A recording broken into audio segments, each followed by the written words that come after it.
নমস্কার, আমার নাম স্নিতিকা পাঁজা। আমি একটি কবিতা আবৃত্তি করে শোনাচ্ছি।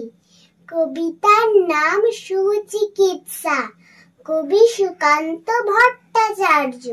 বদ্রীনাথে সর্দি হলো, কলকাতাতে গিয়ে আচ্ছা করে জোলাপ নিল নস্যিনাকে দিয়ে।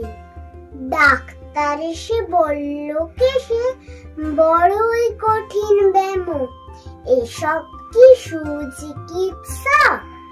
আরে আরে রাম, আমার হাতে পড়লে পরে এক্সরে করে দেখি রোগটা কেমন, কঠিন কিনা আসল কিংবা মেকি।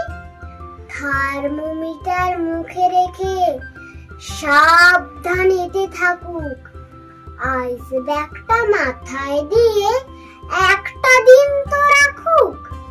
ইনজেকশন নিতে হবে, অক্সিজেনটা পরে, তারপরেতে দেখবো এ রোগ থাকে কেমন করে।